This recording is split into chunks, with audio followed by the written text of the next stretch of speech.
नमस्कार, मैं हूं जल्पा क्षत्रिय और आप देख रहे हो के न्यूज नेशनल। अफगानिस्तान में परिस्थिति नाजुक है। अब यह परिस्थिति का जिम्मेदार कौन है? अगर ये सोचे तो कारण पता चलेगा कि कितना देश को मजबूत रखना जरूरी है। उसके साथ एक सीख भी नजर आएगी। भ्रष्टाचार की बात करें तो भ्रष्टाचार को दूर करना कितना जरूरी है वो भी समझ में आएगा, और साथ में ये भी समझ में आएगा कि हर नागरिक अपना दायित्व निभाए वो भी कितना जरूरी है। यानी कि अफगानिस्तान से एक बड़ी सीख हमें मिलती है, और यही हमारा आज का चर्चा का विषय है। और हमारे साथ इस चर्चा में जुड़ चुके हैं राजनीतिक विश्लेषक प्रशांत गढ़वी हमारे साथ जुड़ चुके हैं, और भाजपा की ओर से शैलेश परमार हमारे साथ जुड़ चुके हैं। आप दोनों का स्वागत है के न्यूज में।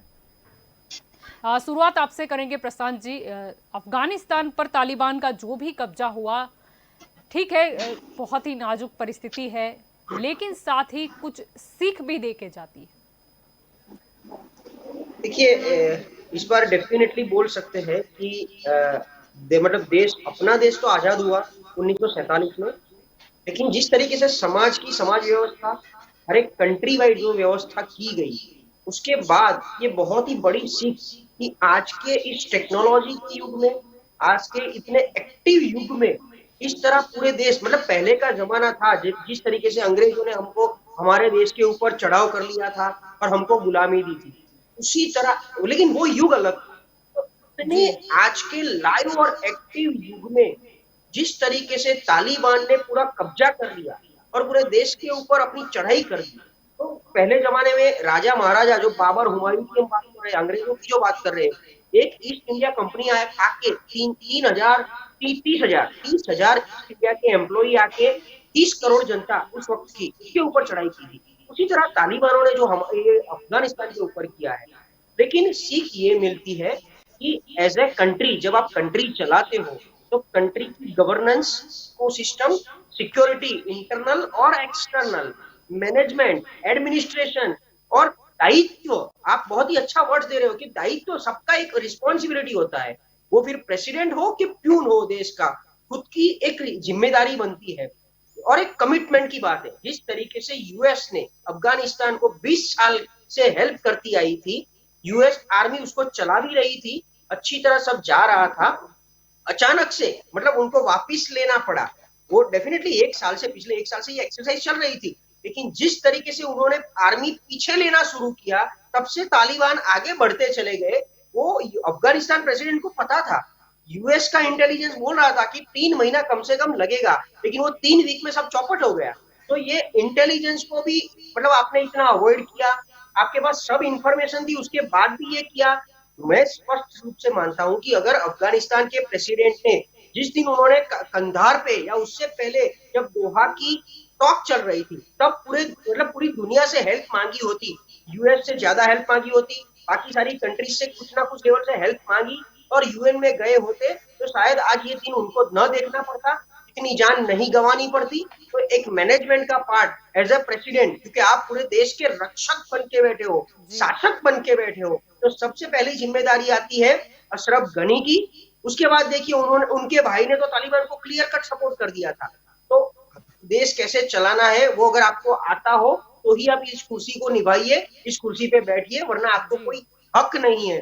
तो ये सबसे मतलब बड़ी सीख मिल रही है पूरी दुनिया को, सिर्फ हमको नहीं, पूरी दुनिया को मिल रही है कि हमारा नेता कैसा होना चाहिए, हमारा मतलब नेतृत्व कितना शक्तिशाली होना चाहिए, ये सब सीख मिलती है। इसके ऊपर और भी मैं कुछ बोलूंगा कि ये क्यों हुआ, आप पूरा क्रोनोलॉजी को आप समझिए। एक साल से जो यूएस की आर्मी वहां से निकल रही थी, एक रिपोर्ट के मुताबिक जो 3 लाख आर्मी की बात कर रहे हैं, उसकी जगह वहां पर सिर्फ 1.5 से 2 लाख आर्मी ही एक्टिव थी, बाकी सिर्फ पेपर पे थी, फेक थी, मतलब आउटसोर्सिंग कॉन्ट्रैक्ट की तरह। यहाँ से पैसा जाता था, लेकिन वो पैसा आर्मी के पास नहीं जाता था, वो वहां के नेताओं की जेब में जाता था। तो ये पूरा साइकिल कहीं ना कहीं जिम्मेदार है। इससे बहुत सारी सीख सबको मिलती है, लोगों को इसका एग्जाम्पल्स के तौर पे कुछ सेट करके अपनी कंट्रीज में भी कुछ ना कुछ इम्प्लीमेंटेशन, इसे कुछ अच्छी चीजें हमको भी सीखनी पड़ेगी कि वो क्षति, वो एरर हमारे यहाँ भी ना रह जाए। जी जी बिल्कुल। शैलेश जी, आपकी ओर आना चाहूंगी, क्या कहना चाहोगे? अफगानिस्तान से बहुत ही बड़ी सीख मिली है और ये भी पता चला है कि कभी किसी पर निर्भर नहीं रहना चाहिए। हाँ जी जल्पा जी, पहले तो के न्यूज के सभी दर्शकों को अभिनंदन। ये जो अफगानिस्तान वाला जो टॉपिक है, वो अफगानिस्तान में जिस तरह टेररिज्म चल रहा था और सबको मालूम है, ये जो आतंकवादी है वो कहाँ से आते हैं, कौन उसे पनाह देता है। अमेरिका ने भी पाकिस्तान के ऊपर छापा मारा और बाद में लादेन पकड़ा गया। तो इसमें भी आज दिखाई देता है कि आईएसआई और तालिबान सामने सामने सामने है, मगर कभी ना कभी वो भाई भाई थे और इन फ्यूचर भविष्य में भी भाई भाई होंगे, ये भी पता चलेगा। बाद में ये भी कहना चाहता हूँ कि ये जो तालिबानों ने अफगानिस्तान पे कब्जा किया है, हम देख रहे हैं, अफगानिस्तान से जो लोग आ रहे हैं उसका निवेदन भी देख रहे हैं, वो अच्छी बात नहीं करते। वहां पे जो लेडीज है, बहनों की सेफ्टी भी नहीं है, वो भी देखा जा रहा है। आगामी समय में जो पहले पास्ट में तालिबान ने जैसे सरकार चलाई थी और बहनों के ऊपर जो अत्याचार किया था, वही होने वाला है, ये दिखाई देता है। मगर भारत में जब तक नरेंद्र भाई मोदी का शासन है, तब तक किसी कमरबंदी यानी कि आतंकवादी या टेररिस्ट या कोई भी मानवता विरोधी तत्व घुस नहीं सकता। और हम ये भी सीख ले रहे हैं कि हमारे यहाँ जो है वो जो लोकतंत्र है, डेमोक्रेसी है, और हमारा जो संविधान है और अफगानिस्तान का जो संविधान है, दोनों डिफरेंट है। वहां पे राष्ट्रपति शासन चल रहा है, यहाँ हमें राष्ट्रपति है मगर यहाँ पे शासन चल रहा है लोकतंत्र द्वारा। प्रधानमंत्री, बड़ा प्रधान यानी कि प्राइम मिनिस्टर शासन चला रहा है ऐसे संविधान में। और संविधान हमारा मजबूत है, पिछले 60 वर्षों से चल रहा है। और ये जो पाकिस्तान और अफगानिस्तान, वहां पे लश्करी शासन आ रहा है। पाकिस्तान में भी कई बार लश्कर का शासन आया, अफगानिस्तान में भी कई बार लश्कर का शासन आया। उसकी वजह उसका संविधान है और हमारा संविधान मजबूत है। नरेंद्र भाई मोदी की अब जरूरत इसलिए है कि जब तक नरेंद्र भाई मोदी रहेंगे तब तक आतंकवादी भारत में आ तो सकेंगे मगर जिंदा जा नहीं सकेंगे, वो मालूम है। क्योंकि नरेंद्र भाई मोदी की एयर स्ट्राइक देखी है, नरेंद्र भाई मोदी की सर्जिकल स्ट्राइक सबने देखी है। और वैश्विक स्तर पे नरेंद्र भाई मोदी जैसे फैला रहे हैं, अपनी भारत की पहचान बढ़ा रहे हैं, वो भी सब लोग जान रहे हैं। इसीलिए यहाँ पे आतंकवादियों को आना बहुत कठिन है, सिर्फ आ सकते हैं मगर जिंदा जा नहीं सकते। जी, हमारे साथ कांग्रेस की ओर से भार्गव पढ़ियार भी मौजूद है। सबसे पहले तो आपका स्वागत है के न्यूज में। भार्गव जी, हमें अगर सीख लेनी हो तो अफगानिस्तान से ये भी सीख मिलती है कि भ्रष्टाचार को दूर करना कितना जरूरी है। नमस्कार जल्पा जी, और सभी दर्शकों को भी नमस्कार, और सभी पैनलिस्ट मेंबर्स को भी नमस्कार। हमारे परमार जी ने बहुत अच्छी बात कही, नरेंद्र भाई की शासन में आतंकवादी आ सकते हैं। एक बात तो कबूली कि 7 साल में आतंकवादी आ रहे हैं।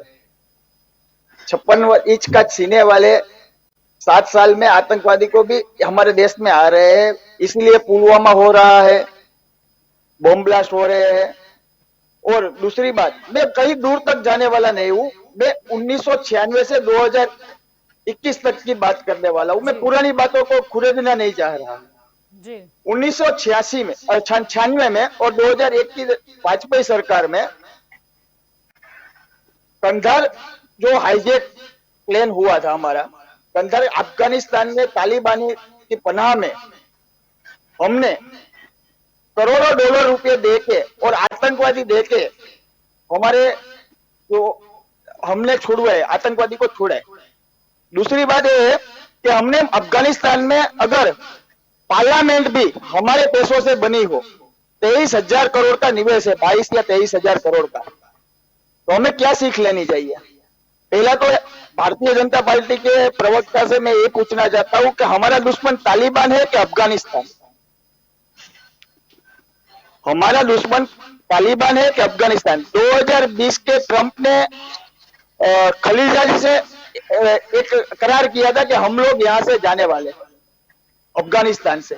उसका क्या हुआ? तब 1 साल 1.5 साल तक हमने क्यों देर लगा दी? हमारे अपने नागरिकों को क्यों बाहर नहीं लिया निकाले? हम भी पिछले 10 दिनों से हम ट्राई कर रहे हैं, 500 नागरिकों को हम भारत लेके आए हैं, उसमें से कुछ अफगानी भी आए हैं। और अब हमारा हमारे यहाँ कितने आदमी वहां फंसे हुए हैं, पहले तो ये सोचने की बात है कि अभी हमारे कितने आदमी वहां फंसे हुए हैं। दूसरी बात, वहां हमारा जो राजदूत भवन था वो तो पहले से ही बंद हो गया है। राजदूत भवन खाली है, तो हम कैसे आंकड़े जुटा पाएंगे कि हमारे कितने नागरिक वहां फंसे हुए हैं? और मैं कंधार से जो IS 814 जो प्लेन हाईजैक हुआ था, उसमें हमने आतंकवादी भी छोड़े और उसको पैसे भी दिए। और हमारी जो सरकार, मौजूदा सरकार है, उसने गुहा में जाके तालिबानी आतंकवादियों से क्या बात की, कौन सा समझौता किया, वो जाहिर करे Bharatiya Janata party. Thank you जी।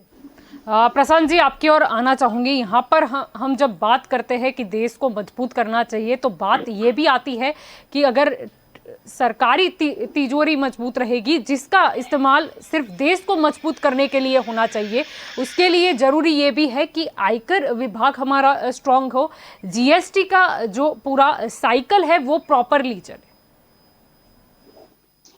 नहीं, डेफिनेटली देश की मजबूताई सिर्फ एक एंगल से नहीं होती कि सिक्योरिटी है, डिफेंस मजबूत होना चाहिए।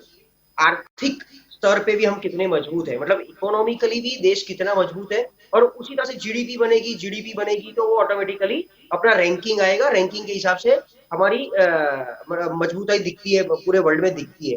तो आज की तारीख में जब हम जहाँ खड़े हैं, पॉपुलेशन के आधार पर हम कहाँ खड़े हैं, आर्थिक के आधार पर हम कहाँ खड़े, कितने ट्रिलियन पे है और कहाँ जाना है हमको, और कितनी इकोनॉमी को पे पहुंचाना है, और कहाँ कौन से नंबर पे हम खड़े हैं, वो भी एक मतलब। और उसके लिए जीडीपी के साथ साथ इंटरनली देश का पैसा कहाँ से आता है, कहाँ जाता है, तो 1 रुपया कहाँ से आएगा, 1 रुपया कहाँ जाएगा, उसका बैलेंस जो करना है, उसके लिए गवर्नेंस जो हमारी सिस्टम जिसको हम बोलते हैं, उसको मजबूत करना बहुत जरूरी है। और वो मजबूत ऐसे ही आएगी जिसके अंदर भ्रष्टाचार नाम का कैंसर न हो, सबसे पहले। और दूसरी बात कि as a human, as a citizen of India, मुझे मेरे अगर देश पे गर्व है, तो मुझे मेरा जो दायित्व है, मेरी जो कमिटमेंट है, मेरी जो रिस्पॉन्सिबिलिटी है, वो प्रॉपर निभानी पड़ेगी। उसके लिए मुझे जो अगर टैक्स देना है, मैं जो भी कामकाज करता हूँ वो नीट एंड क्लीन करना चाहूँ। अगर एज ए इंडिपेंडेंट और एज ए एम्प्लॉय हूँ तो मुझे क्या करना है, एज अ बिजनेसमैन मुझे क्या करना है, तो मैक्सिमम मुझे क्या रिवर्ट देना है। मेरा देश, मेरी धरती अगर मुझे कुछ दे रही है, तो मुझे उसको कैसे क्या रिवर्ट करना है, उसमें जो ऑफिशियली मेरी जिम्मेदारी बनती है वो 100% होनी चाहिए। उसी तरह ये कलेक्शन वाले, मतलब मुझे जिसको देना है वो सरकार है, तो सरकार के टैग पे, सरकार के लेवल पे बैठी हुई एक जवाबदार व्यक्ति जो है, उसको उसकी जिम्मेदारी जो निभानी है वो भी प्रॉपर निभाए। मुझे पता होना चाहिए, आज मैं पुलिस हूँ तो पुलिस अफसर की ड्यूटी क्या है, आज मैं कलेक्टर हूँ तो मेरी ड्यूटी क्या है, आज मैं रेवेन्यू में ऑफिसर हूँ तो मेरी ड्यूटी क्या है। ऐसा नहीं कि भी मुझे ये टेबल मिल गया और मैं बस बैठे बैठे सिर्फ भ्रष्टाचार करूं, मेरी तिजोरी भर दूं पर्सनली। तो पर्सनल तिजोरी भराना बंद करना पड़ेगा। हमारी सिस्टम में ये कैंसर जो जिस तरीके से घुस गया है, दिन प्रतिदिन बढ़ता जा रहा है, उसका कैसे नाश किया जाए, वो जब तक इंडिविजुअल मतलब सेल्फ रिस्पॉन्सिबिलिटी नहीं आएगी, तब तक ये नहीं हटेगी। मुझे तय करना है कि मुझे भ्रष्टाचार करना है कि नहीं करना है। मेरी एक डेफिनेटिव थी कि सबकी एक नीड होती है घर चलाने की, लाइफ चलाने की, स्टैंडर्ड ऑफ लिविंग मेंटेन करने की, लेकिन उसके लिए you are getting paid for that. आप जहां भी मतलब जॉब करते हो, या अगर कोई आप गवर्नमेंट ऑफिसर हो, प्रोफेशनल हो, आप डॉक्टर हो, इंजीनियर हो, जो भी हो, आपको कुछ ना कुछ तनख्वाह मिलती है, तो आपको खुद को पहले ये जिम्मेदारी लेगी सबसे पहले। उसी तरह देश को चलाने के लिए अगर सिस्टम और सरकार कुछ तय करती है कि भी हमको इतने पैसों की, हमने देखा था कहीं ना कहीं, आप गडकरी जी का एक स्टेटमेंट जो इंदिरा गांधी का स्टेटमेंट था कि टोल टैक्स वो देश का विकास में एक बहुत ही मजबूत पाया है। तो उसी तरह सरकार कुछ ना कुछ चीज इम्पोज करती है, as a duty, as a tax, as a मतलब पेनल्टी, और अगर आप वो दायरे में आते हो तो आपको जी खुशी खुशी पे करना चाहिए। आज की तारीख में आप देखो तो गुजरात में या जैसे टोल टैक्स में आप अभी देख लीजिए RFID टैग लग चुका है, तो कंपल्सन हो गया। कोई भी बंदा गाड़ी लेके निकलेगा उसको टैक्स भरना ही भरना ऑटोमेटिकली हो जाएगा। पहले क्या होता था, कार्ड दिखा देते थे, कुछ ना कुछ वैसे आप वे आउट ढूंढते थे कि मैं मुझे ये नहीं करना है। तो वो जो सिस्टम के जो खांचे रह जी जाते हैं उससे हम सबको बाहर आना है और देश की तिजोरी को भी मजबूत करना वो हमारा ही पार्ट है। आज लोग बोल रहे हैं कि मैं टैक्स भर रहा हूँ लेकिन मुझे फैसिलिटी क्या मिल रही है, लेकिन हमारा देश इतना बड़ा है, एरिया की दृष्टि से, पॉपुलेशन की दृष्टि से, सिस्टम की दृष्टि से उसको चलाने के लिए एक मतलब एक लेवल का हमें इनकम चाहिए, एक लेवल का जी इनफ्लो चाहिए। हमारी फिस्कल डेफिसिट भी आज की तारीख में उतनी ही है जितनी हमारी प्रॉफिट है। तो वो बैलेंस, प्रॉफिट तो है ही नहीं, तो वो बैलेंस कैसे करना है वो हम जी सबको देखना है। तो जितना सरकारी तिजोरी क्लियर, नीट एंड क्लीन मजबूत होगी, नीट एंड क्लीन, ऐसा नहीं कि भी लोगों को मतलब चीट करके या भ्रष्टाचार करके या पर्सनल तिजोरी भर के। नीट एंड क्लीन मेरी सरकार की तिजोरी जितनी क्लीन होगी उतना मेरा देश ज्यादा मजबूत बनेगा। लेकिन यस, जिस तरीके से हम ह्यूमन बीइंग उसको समझते हैं उतना सरकार को, सरकार के प्रतिनिधियों को, सरकार के मंत्रियों को भी समझना पड़ेगा कि लोग जो पैसा दे रहे हैं, लोग सरकार की तिजोरी में पैसा जो जमा करवा रहे हैं वो देश के लिए करा रहे हैं, नहीं कि आपकी पर्सनल तिजोरी के लिए। तो मंत्रियों को भी इस मेंटालिटी से बाहर आना पड़ेगा। जी बिल्कुल। शैलेश जी, आपकी ओर आना चाहूँगी। अफगानिस्तान से अगर सीख की बात जैसे कि हम पहले भी कर रहे थे, क्या लेनी चाहिए, तो एक के डिपेंडेंट नहीं होना चाहिए, यानी कि किसी पर निर्भर नहीं होना चाहिए। जैसे कि वो लोग निर्भर थे कि विदेश से सेना, यानी अमेरिका से सेना आए, अमेरिका से फंड आए और किसी देश से फंड ले ले। यानी ये अगर जब हमारा भी अर्थतंत्र अभी डामाडोल चल रहा है तो हमें काफ़ी संभल जाना चाहिए। शिल्पा जी, किसी के ऊपर डिपेंड नहीं होना चाहिए, यही बात भी कहलाती है कि हमें आत्मनिर्भर बनना चाहिए। ये आत्मनिर्भर बनने का जो उपाय है, आत्मनिर्भर बनने की जो दिशा है, वो नरेंद्र भाई ने वो दिशा दी है। हम चाइना के ऊपर भी डिपेंड होना नहीं चाहते, अमेरिका के ऊपर भी डिपेंड नहीं होना चाहिए, और हमें किसी अदर कंट्री के ऊपर डिपेंड होना नहीं चाहिए। इसीलिए ही यहाँ जितना भी हेल्प करना पड़े सरकार को, उतनी हेल्प करके यहाँ पे फैक्ट्रियां डालो, यहाँ पे ही बिजनेस खड़ा करो, यहाँ पे ही एम्प्लॉयमेंट खड़ा करो। ये बात कहती है आत्मनिर्भर जी बनो। लेकिन जो दूसरी भी बात है, कंपनी आएगी वो मुनाफा करने के लिए ही तो आएगी। अगर देश से कोई फंड आता है तो कहीं ना कहीं वो भी तो अपना मुनाफा देखेंगे। बात चल रही है कि अगर अगर भ्रष्टाचार को विदेश कैसे से हटाए, बात चल रही है कि हम कैसे अपना एजुकेशन स्तर बढ़ाए, हम कैसे यहाँ पर लोगों को एंटरप्रीनियरशिप के लिए बढ़ावा दे, बात ये चल रही है। अगर जो हमारे बिजनेसमैन है, यहाँ के भारत के बिजनेसमैन है, या गुजरात के बिजनेसमैन हो, या कोई राज्य के बिजनेसमैन हो, या इंडिया के बिजनेसमैन है, तो वो बिजनेसमैन की जितनी ताकत है उतना शेड वो लगा सकता है, उतनी कंपनी वो लगा सकते हैं। मगर दूसरी जरूरियात है, यानी कि दूसरा कोई एम्प्लॉय चाहिए या दूसरी कोई फैक्ट्री चाहिए, तो विदेश से भी हम करते हैं, और विदेश को भी यहाँ आने का न्योता भी देते हैं, इन्विटेशन भी देते हैं। मगर उससे क्या होता है कि यहाँ हमारे यहाँ भारत में ही एम्प्लॉयमेंट मिल जाता है, रोजगारी सभी को मिलती है, और छोटे छोटे प्रोजेक्ट है उसकी वजह से चालू होते हैं, और वैसे ही दूसरे प्रोजेक्ट भी चालू होते हैं। मैं एक बात सुनने वाला हूँ, अभी भार्गव भाई ने बताया, अभी कांग्रेस के प्रवक्ता है, उन्होंने बताया कि कंधार हुआ था, कंधार जब हुआ था तब माननीय अटल बिहारी वाजपेयी का शासन था, भारतीय जनता पार्टी का शासन था। मगर आप ये भूल गए कि जब कंधार हुआ था तब जो आतंकवादी थे वो जेल में थे, उनको छुड़वाने के लिए प्लेन हाईजेक हुआ था। वो प्लेन में 109 पैसेंजर थे, वो भारत के थे, इंडिया के थे। उनको बचाने के लिए, नागरिक को बचाने के लिए ये जो कदम था उठाना पड़ा था। इसलिए नागरिक जो है वो फर्स्ट है, पहले हमारी जान, जो मानव अधिकार है वो फर्स्ट है, इसीलिए यह कदम उठाना पड़ा था। बाद में उसका क्या हुआ था आतंकवादी का, वो देश के सब नागरिक जानते हैं। मैं ये भी कहना चाहता हूँ कि हमें मजबूत सिर्फ सुरक्षा में नहीं, सिक्योरिटी में नहीं, मगर इकोनॉमिकली भी हमें मजबूत होना पड़ेगा। इसलिए देश की जीडीपी बढ़ेगी तो करेंसी का जो दाम है, करेंसी का रेट है, वो भी बढ़ेगा। तो हमारे तो दूसरे देश के जो लेवल से हमारी करेंसी है वो डाउन भी न हो सके, ये यही बात थी। और आपने बोला कि जलपा जी अफगानिस्तान से क्या सीख लेंगे, मगर नरेंद्र भाई मोदी की सरकार ने पहले ही सीख लेनी थी। इसीलिए तो सीएए डाला था। सीएए का मतलब ही ये है कि हमारे जो नागरिक है, में लघुमती में कौन है वहां अफगानिस्तान में, जो लघुमती में जो लोग हैं उसको ये वहां से रेस्क्यू नहीं करना है, नहीं जो लघुमती में है उसको रेस्क्यू करना है। यहाँ पे हम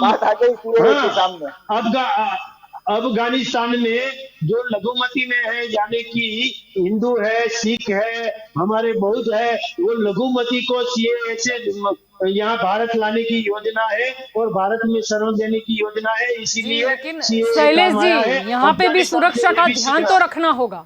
शरणार्थी जो आए हैं उसमें से काफी लोग रजिस्ट्रेशन भी मतलब नहीं किया है, और ये तो हमारे राजदूत ने ही बताया था, यानी ध्यान तो रखना होगा।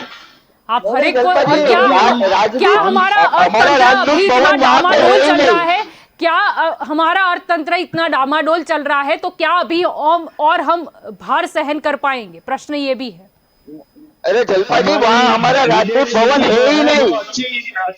यहाँ पर जो राजदूत आए थे हमारे वापिस, उन्होंने बताया था कि कई लोगों का रजिस्ट्रेशन नहीं है वहाँ पर। अब उन लोग को कैसे रजिस्ट्रेशन नहीं, अब एप्लीकेशन अर्जी कर रहे हैं। अब वो भारतीय है, अफगानी है, तालिबानी है, पाकिस्तानी है, कौन से लोग हैं जो अर्जी कर रहे हैं? क्योंकि वहाँ हमारे कितने लोग फंसे हैं। अगर हमारा राजदूत भवन ही वहाँ पे नहीं है तो हमें मालूम कैसे पड़ेगा? इसका मतलब यही होता है कि अमेरिका अपना सेफ साइड देख के निकल गया। रसिया से जो हमने संबंध बनाए थे वो हमें अभी वो सबकी नजर से देख रहे हैं। पाकिस्तान अपनी जगह पे है, चीन अपनी जगह पे है। हमने अब्दुल्ला मोहम्मद और अटानूर, जिनसे हमारे संबंध अच्छे थे, ये तालिबानी कंधार में जो हाईजैक हुआ उससे, और ये पिछली 7 साल वाली सरकार को 2016 में मिलने भी आए थे, वहां की बात भी बताई थी मोहम्मद अटानूर ने, फिर भी हमारी सरकार ने कुछ किया नहीं, कुछ सुना नहीं। 2020 में ट्रंप ने एक करारनामा भी किया था खलीबाजी से कि हम लोग अफगानिस्तान से निकलने वाले हैं। अब वो पूरा अफगानिस्तान तालिबान के हवाले होने वाला है। हमारा मॉस्को में जो हमने अधिवेशन था उसमें भी हमारी बात किसी ने नहीं सुनी। उसमें अभी अमेरिका हमारी बात सुन नहीं रहा, रशिया हम पे सबकी नजर से देख रहा है, चीन सपोर्ट कर रहा है तालिबानियों को, और बात कर रहे हैं बीच में हम लोग बात पूरी हो तो बताना। बीच में बोलने की बात ही नहीं है। आप जो है ना, जो मुद्दे है वहां से भटक रहे। हमें क्या सीख लेनी चाहिए ये मुद्दा था। आप सीएए एनआरसी पे चले जाते हैं, वहां हमारा राजदूत भवन ही नहीं है। अगर ईरान का वहां राजदूत भवन हो सकता है तो भारत का क्यों नहीं?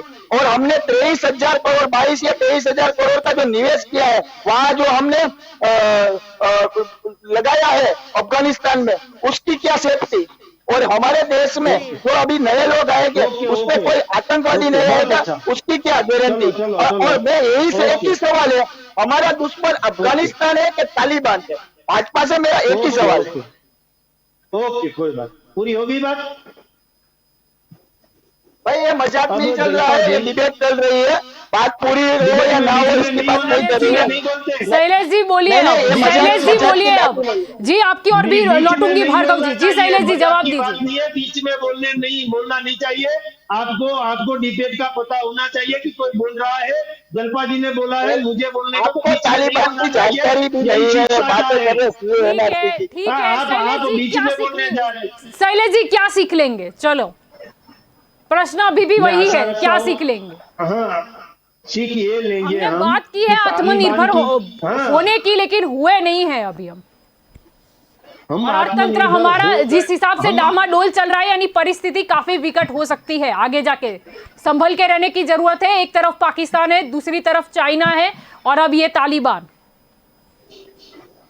जलपा जी, जब तक हमारे देश में आदरणीय वैश्विक छवि वाले नरेंद्र भाई मोदी का शासन है, तब तक पाकिस्तान हो, चाइना हो, देखिए आगे अफगानिस्तान भी हो या तालिबान हो, कोई भी नहीं नहीं काफी नहीं नहीं। लोग बने जब थे, उन्होंने भी प्रधानमंत्री अपना धर्म निभाया है, मनमोहन तभी सिंह भारत थे, है आज।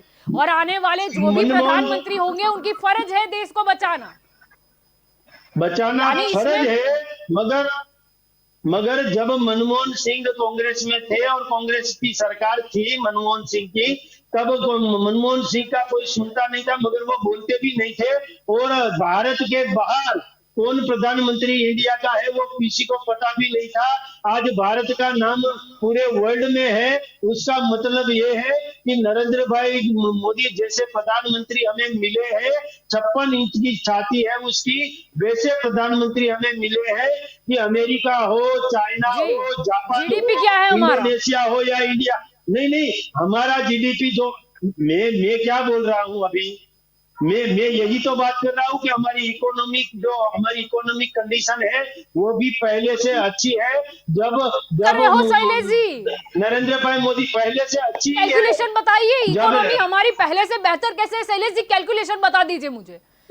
आप बताइए ना, कैलकुलेशन लेके तो आप आए होंगे ना, आप बता दीजिए ना, आप बता दीजिए, स्ट्रॉन्ग है, आप बता दीजिए। नेगेटिव में जाता है वो भी आपको स्ट्रॉन्ग नजर आता है शैलेश जी। नहीं, आप बात बता यहाँ पर दीजिए ये जनाब। हो रही है कि हम अर्थतंत्र को कैसे ऊपर लेके जाए, उस नहीं, विषय GDP पर का हम रेट चर्चा क्या है? करें, GDP का उस विषय रेट पर क्या है? चर्चा करें कि भ्रष्टाचार कैसे कम हो।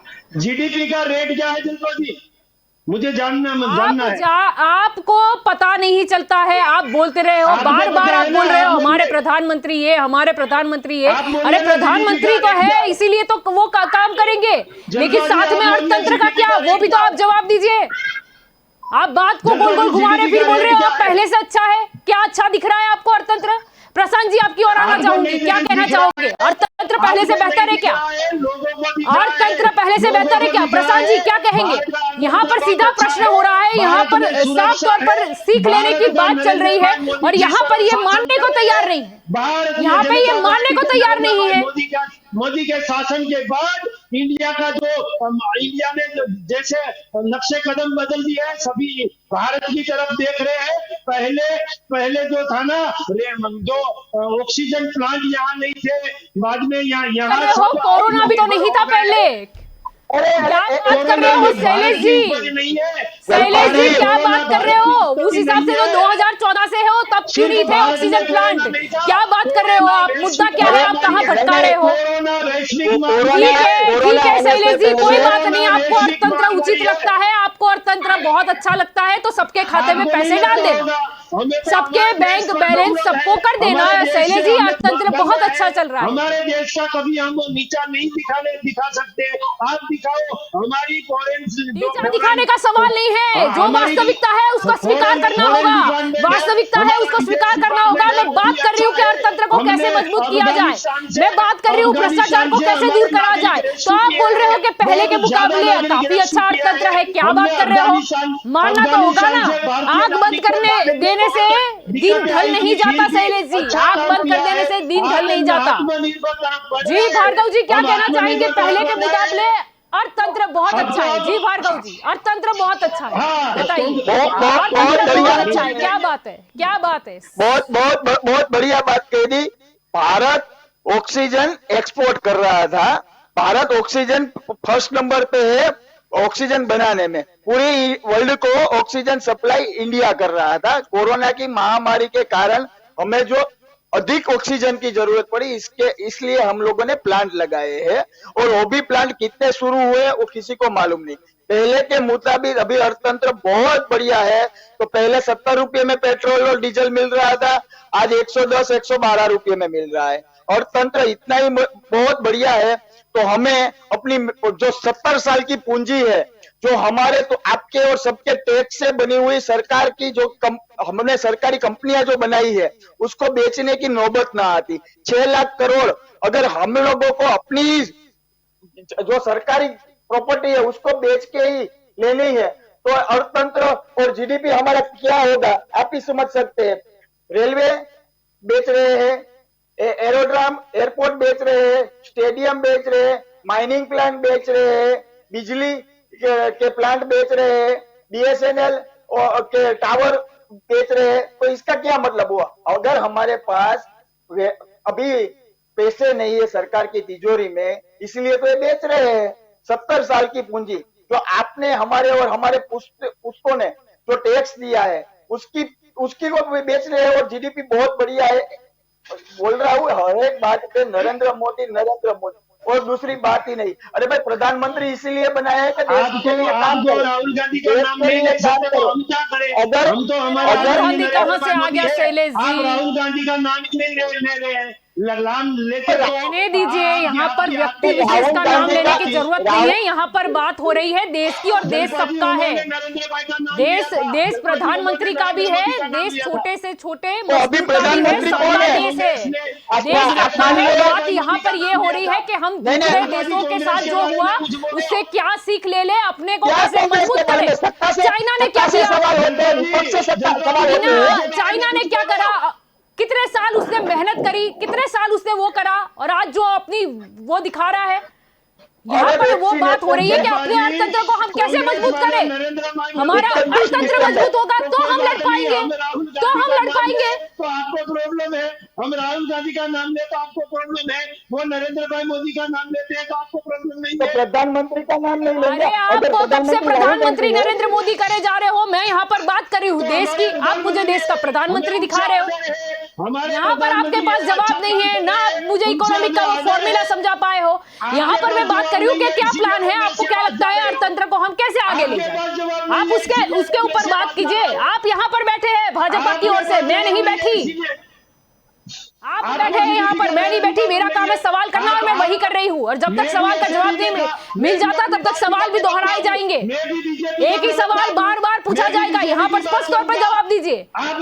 मैं आपसे 2 बार पूछ रही हूँ। मैंने आपको पूछा सबसे पहले कि दूसरे के ऊपर निर्भर नहीं रहना चाहिए, ये सीख मिलती है। आपने बोला आत्मनिर्भर, मैंने कुछ नहीं बोला। आपने बोला ये वो, आपने पूरा प्रचार किया, मैंने कुछ नहीं बोला। लेकिन जब बात आती है मुद्दे की, सच की, तब आप कैसे बोल सकते हो कि पहले के मुकाबले अभी अर्थतंत्र अच्छा चल रहा है? क्या बात कर रहे हो आप? कांग्रेस वाले बोल रहे हैं वो सच है, कांग्रेस वाले बोल रहे हैं नेगेटिव जीडीपी आ गया, फिर भी आपको अर्थतंत्र अच्छा लगता है।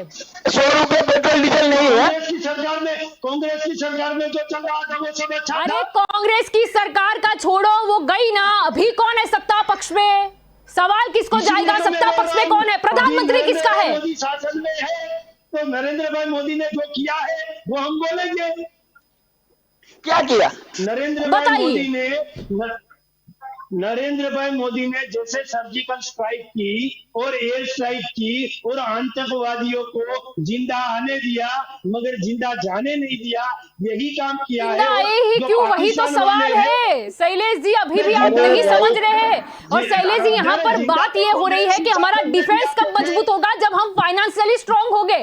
अफगानिस्तान के पास क्या हुआ? उनके पास खाने के भी पैसे नहीं बचे थे, वो इकोनॉमी भी इतने ही डाउन थे। आप मुद्दे को ही नहीं समझ रहे हो। मैं आपको बोल रही हूँ कि हम अर्थतंत्र को कैसे मजबूत करेंगे, हम डिफेंस को कैसे मजबूत करेंगे, हम कैसे आधुनिकता को अपनाएंगे, कैसे हमें स्ट्रांग रहना होगा। बात यहाँ पर ये है, आप कांग्रेस काल में चले जा रहे हो। अरे कांग्रेस के साथ आपको नहीं झगड़ना है, झगड़ना है हमें आतंकवाद के खिलाफ, और सबको एकजुट होके ही करना। क्या बात कर रहे हो आप? प्रशांत जी कुछ बोलना चाहते हैं? भार्गव जी आपकी और फिर लौटूंगी। जी प्रशांत जी। बीच में कुछ डिस्कनेक्ट था, आपने मुझे एक सवाल भी पूछा, लेकिन मेरे मित्र शैलेश भाई बोल रहे थे, इसलिए मैं बीच में नहीं बोल रहा था। तो अभी मेरा एक ही कहना है, देखिए आप इकोनॉमी के ऊपर कब से प्रश्न पूछ रहे हैं। 2014 से पहले इकोनॉमी फ्रेजाइल थी, ऐसा बोलने में आया था। फ्रेजाइल थी, फ्रेजाइल मतलब ब्रोकन थी। तो 2019 के बाद ब्रोकन हो चुकी थी, मतलब पैरालिटिक हो चुकी थी।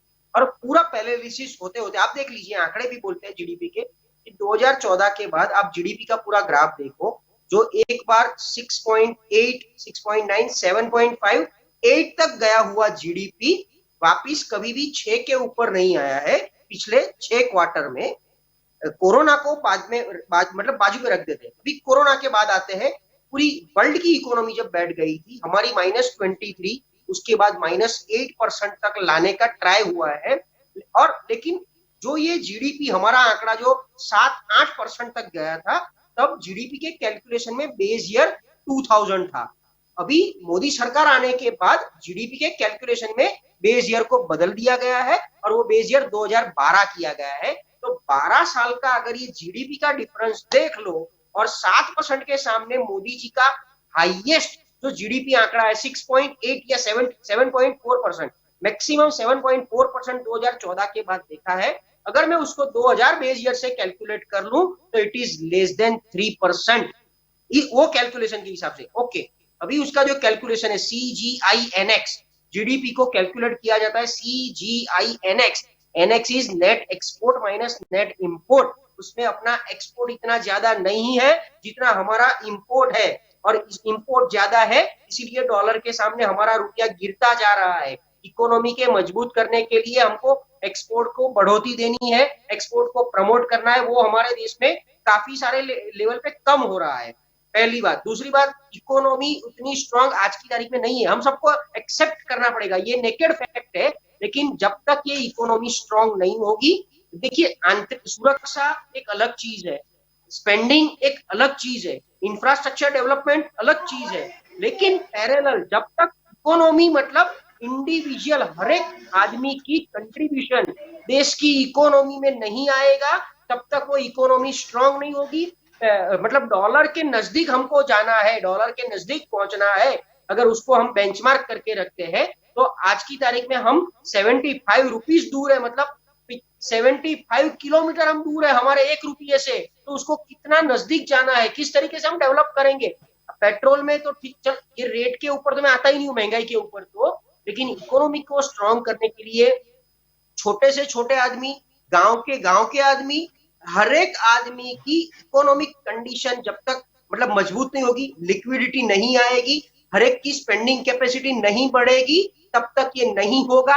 आज की तारीख में वो दिन प्रतिदिन घटती जा रही है। जो बंदा एक जमाने में 50,000 कमाता था, कोरोना के बाद वो 25,000 से नीचे आ चुका है।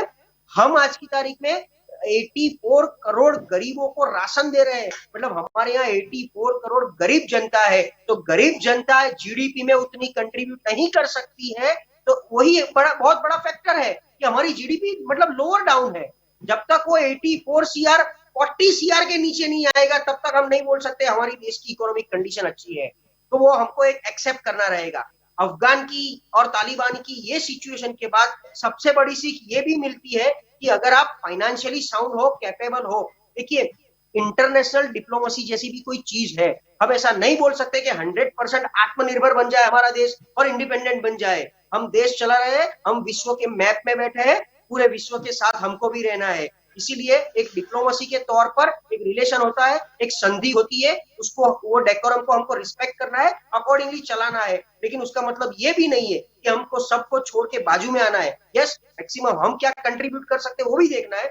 लेकिन आज की तारीख में इकोनॉमी जिस तरीके से जा रही है, नेक्स्ट 2 साल तक वो इकोनॉमी ऊपर आने का कोई चांसेस नहीं है। वो सब ने मतलब वो आरबीआई हो, रघुरामन हो, गवर्नर हो, सब लोग ने एक्सेप्ट कर लिया है। तो बीजेपी को भी मतलब ये एक्सेप्ट करके वो दिशा में क्या इंप्रूवमेंट कर सकते हैं, उसको कैसे आगे बढ़ा सकते हैं, लोगों को रोजगारी से लेके स्पेंडिंग कैपेसिटी कैसी बढ़ाई जाए वो देखनी है। सिर्फ गवर्नमेंट इंफ्रास्ट्रक्चर या ऐसे ही बॉन्ड से जीडीपी मजबूत नहीं होगी। जी भार्गव जी, आपकी और आना चाहूंगी, आप कुछ कह रहे थे। बात यहाँ पर हो रही है कि देश को कैसे मजबूत किया जाए। यहाँ पर यह चर्चा नहीं हो रही है कि कांग्रेस काल में क्या हुआ था, अटल जी के काल में क्या हुआ था और अभी क्या हो रहा है। बात हो रही है कि देश को हम कैसे आगे ले जाए। देश को आगे ले जाने के लिए तो पहले तो हमें रोजगारी बढ़ानी होगी। रोजगार, कोरोना काल में जो रोजगारी छीनी गई है, जो अभी हमारे जो बेरोजगारों का आंकड़ा बढ़ रहा है, बेरोजगारी बढ़ रही है, किसानों को उसके दाम सही मिलने चाहिए। सभी लोग टैक्स पे कर रहे हैं। मैं ऐसा नहीं कर रहा हूँ कि सिर्फ जो जीएसटी भर रहे हैं वही टैक्स पे करे, जो इनकम टैक्स भर रहे हैं वही टैक्स पे। अगर हम और आप पेट्रोल अगर हम भरवाते हैं तो उसमें भी टैक्स जाता है। इसलिए ऐसा नहीं है कि कोई टैक्स नहीं दे रहा है, सभी लोग टैक्स दे रहे हैं। अगर हम कोई और वो भरना अभी ही चाहिए, दायित्व है हमारा। हाँ, हम लोग भर ही रहे हैं। अगर हम पेट्रोल डलवाने जा रहे हैं, डीजल डलवाने जा रहे हैं, अगर हम कहीं से तेल ले रहे हैं, खाद्य तेल, अगर हम रांधन गैस कहीं से भी घरेलू गैस खरीद रहे हैं, तो उसमें हमारा टैक्स जाता है। तो पूरा भारत टैक्स भर ही रहा है। अगर पेट्रोल डीजल में 4 लाख टैक्स की आवक सरकार को हो गई है, फिर भी अगर वो पब्लिक को इनपुट नहीं, आउटपुट नहीं दे रहे, हम आपने ले लिया टैक्स के वजह से, लेकिन हम उसको दे नहीं रहे, तो अगर हम आम जनता को कुछ नहीं दे रहे, तो हमारी जीडीपी, हमारा जो बुनियादी ढांचा है, वो कैसे मजबूत होगा? क्योंकि अभी हमारे पूरे भारत में सभी लोगों को तकलीफ हो रही है। 10,000 कमाने वाला 5,000 पे आ गया है, 5,000 कमाने वाला को नौकरी नहीं मिल रही है, ठेला चलाने वाला 500 रुपये कमाता था, आज 200 रुपये पे आ गया है, सभी चीज महंगी हो गई है। 70 रुपये का पेट्रोल अगर 100 रुपये तक पहुंच जाएगा, तो अभी खाद्य तेल की बात कर लीजिए, 2630 रुपये का सिंग तेल मिल रहा है, जो मूंगफली कपासिया का तेल है वो भी महंगा हो गया है, वो भी सिंग तेल के बराबर आ गया है। पामोलिन तेल जो हम बाहर से ले रहे हैं, वो भी महंगा होने लगा है। तो आदमी महंगाई से लड़े, अपनी आमदनी बनाए और अपना देश को कैसे मजबूत करे। पिछली बार जो कोरोना की पहली लहर आई, हमारे किसान भाइयों की वजह से हमें थोड़ा सम्मान मिला कि उसने जीडीपी का ग्रोथ बढ़ाया। अब तो वो भी नहीं रहा, अभी भी बारिश भी पीछे अभी नहीं हो रही है कहीं भी, तो वो भी तकलीफ हो गई है। दुष्कालग्रस्त का एरिया जाहिर करना पड़ रहा है, सरकार उसमें भी कुछ सहाय नहीं कर रही है। कोरोना की बीमारी से जो अस्पतालों में हम गए, उसमें भी प्राइवेट अस्पतालों वालों ने आम आदमी की जेब से पैसा निकाल लिया। नोटबंदी आई, जीएसटी का जो स्ट्रक्चर है वो बरोबर मुताबिक नहीं किया। पहले 28%, फिर 18%, फिर 12%, फिर 5%, फिर 4%। आदमी करे तो क्या? अभी पेपर, न्यूज़पेपर और सभी मीडिया चैनलों में लिख के आता है कि जो अपने गहने बहनों ने जो संभाल के घर पे रखे हैं, वो भी गिरवी रखकर अपना घर चला रहे हैं, तो इससे जीडीपी कैसे ऊपर आएगी? सरकार को एक करना चाहिए कि सरकार को सरकारी नौकरियां बढ़ानी चाहिए। अभी ये सब प्राइवेटाइजेशन कर रहे हैं, कभी बेचने की बात कर रहे हैं, कभी लीज पे देने की बात कर रहे हैं, तो उससे क्या होगा? अगर रेलवे की टिकट, प्लेटफॉर्म टिकट 10 रुपये वाली 50 रुपये तक आप पहुंचा दोगे, तो जीडीपी बढ़ जाएगा, सरकार को टैक्स का पैसा आएगा, आम आदमी से तो टैक्स का पैसा खाली हो जाएगा, तो आम आदमी के पास क्या रह जाएगा? जी शैलेश जी, आपकी ओर आना चाहूंगी। बैलेंस करने की भी जी। यहाँ पर बात चल रही है, और बात चल रही है कि हम कैसे अर्थतंत्र को मजबूत करें ताकि देश मजबूत रहे। क्योंकि पहले शायद पाकिस्तान दिखता था हमें दुश्मन में, फिर हमें चाइना दिखा था, लेकिन अब अफगानिस्तान पर जो तालिबान का कब्जा हुआ है, तो हम ऐसे ही हाथ पे हाथ धरे नहीं बैठ सकते। और हर चीज के लिए जरूरी होता है कि वहां पर वो देश अर्थतंत्र की दृष्टि से मजबूत हो। शिल्पा जी, हमें चाइना ने ही बता दिया था कि आत्मनिर्भर बनना चाहिए, तब से ही हम आत्मनिर्भरता की ओर चल रहे हैं। और ये अफगानिस्तान ने तो पक्का ही कर दिया कि आत्मनिर्भर बनना ही पड़ेगा, चाहे किसी की भी सरकार हो, भारत को आत्मनिर्भर बनना ही पड़ेगा। एक बात।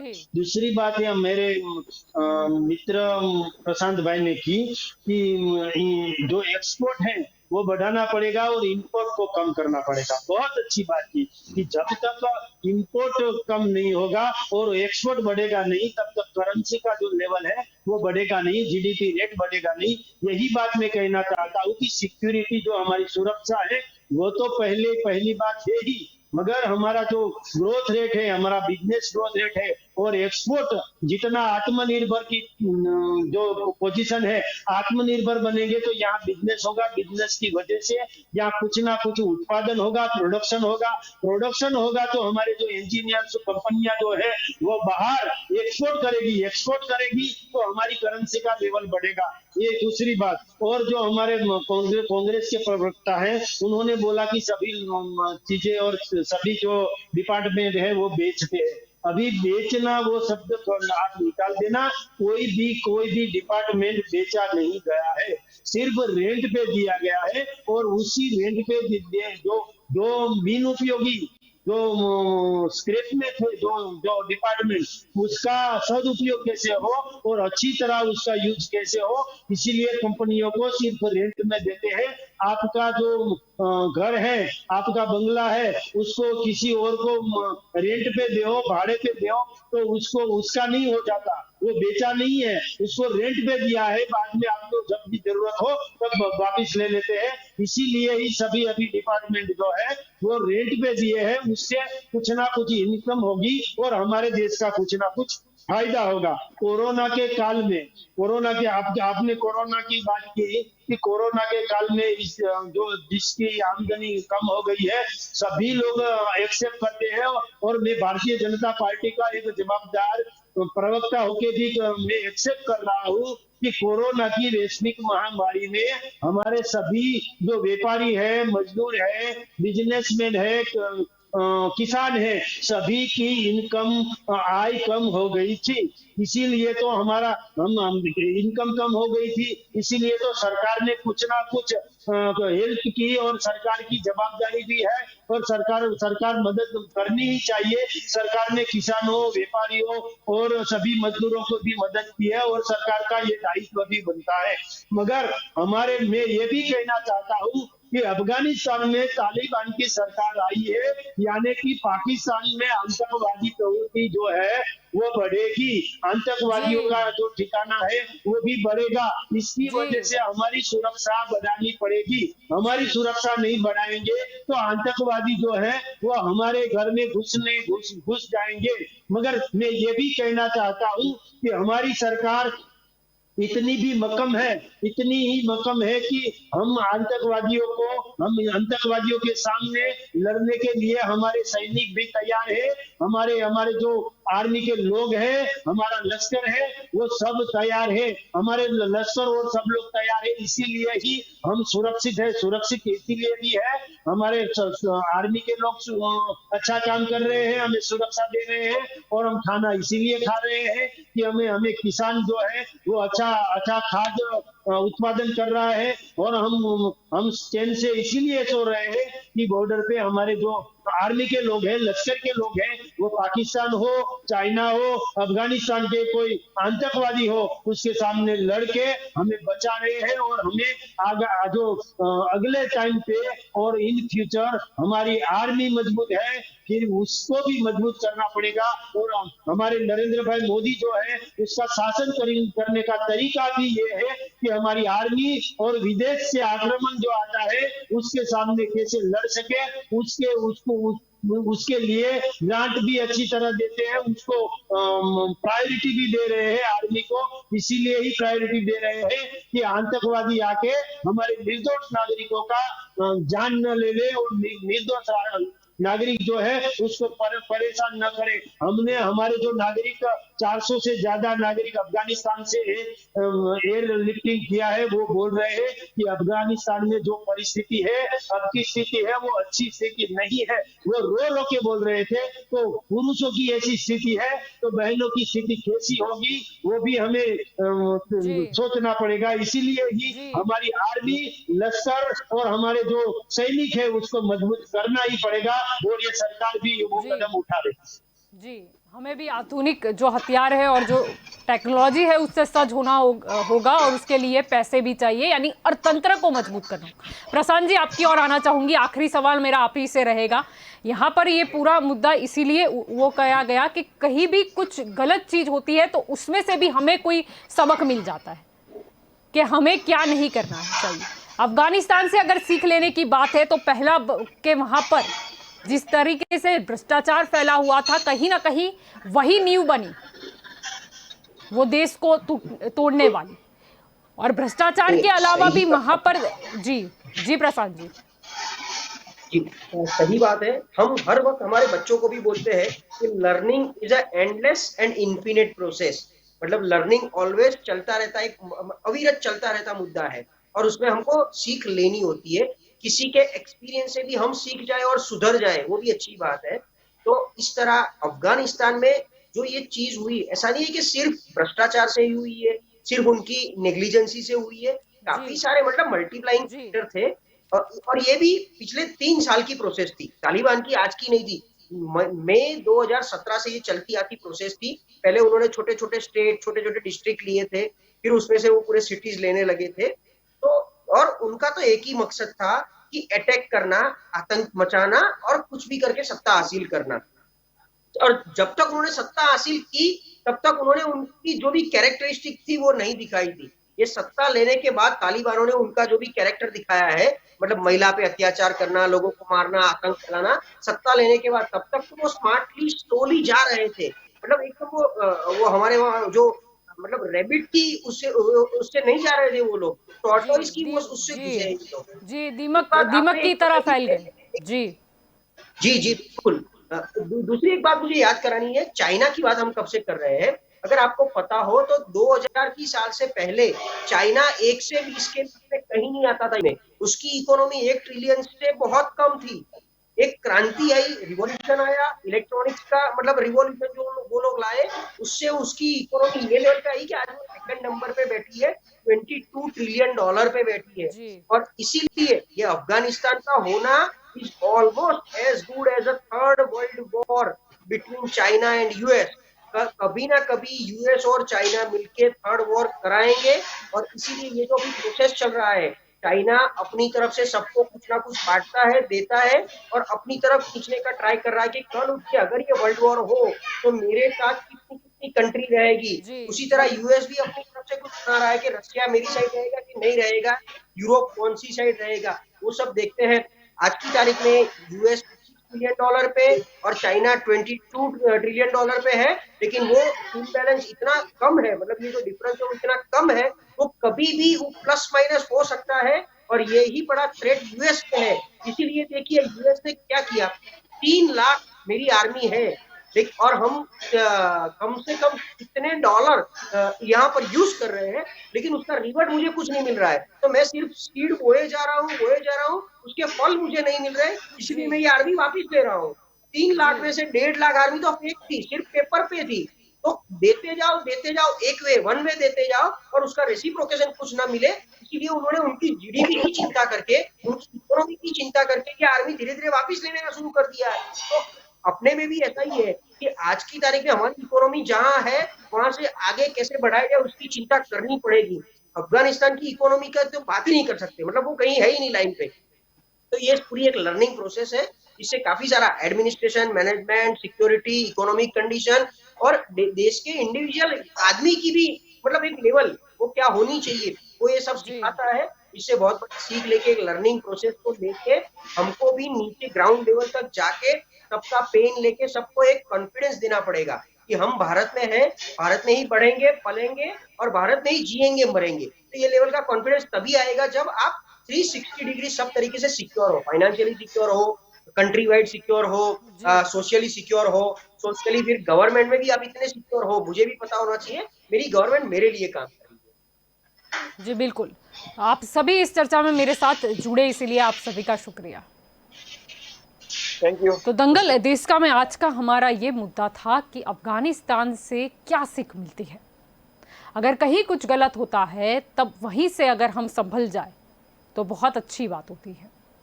अफगानिस्तान की अगर बात करें तो वो फाइनेंशियली काफ़ी कमज़ोर था, जिसकी वजह से हमने देखा कि अमेरिका ने भी सहाय की। भारत देश की बात करें, हमने भी वहाँ पर इन्वेस्टमेंट किया, यानी कि कहीं ना कहीं वो निर्भर हो गया था। सीख हमें ये मिलती है अफगानिस्तान से कि अगर हमें हमारे देश को मजबूत रखना है, अगर हमें हमारे जो नागरिक हैं उनकी सुरक्षा का ध्यान रखना है, डिफेंस को मजबूत करना है, और किसी भी वक्त कोई भी हमला हो सकता है, तो उसके लिए ज़रूरी है कि हम पहले अपना अर्थतंत्र जो है वो मजबूत करें। हमने देखा कि कोरोना काल में जिस हिसाब से सिचुएशन थी, जब सब कुछ बंद की परिस्थिति थी, तब क्या माहौल हुआ, ये हमें दिखाता है कि सिर्फ बोल देने से काम नहीं होगा कि आओ हम लड़ाई कर लेंगे, हम युद्ध कर देंगे, लेकिन सामने हमें उतना बैकअप भी तैयार रखना पड़ेगा।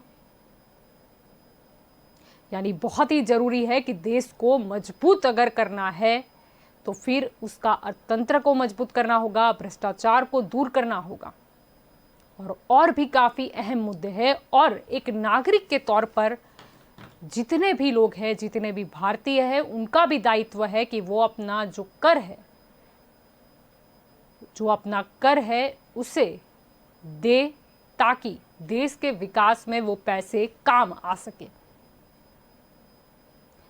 अगर हम लेना चाहे तो काफ़ी अच्छी सीख मिल सकती है और हमें संभलने की भी ज़रूरत है, क्योंकि पहले शायद पाकिस्तान दुश्मन नज़र आता था, फिर हमें चाइना के साथ भी जो अतिक्रमण वाली बात थी, क्या हुआ वो हम सब जानते हैं। और अब जब अफगानिस्तान पर तालिबान का कब्जा है, तब बचकर तो रहना ही है और साथ में मजबूत भी होना ही है। तो दंगल देश का में अभी बस इतना ही। ज़्यादा जानकारी के लिए आप जुड़े रहे के न्यूज़ के साथ। नमस्कार।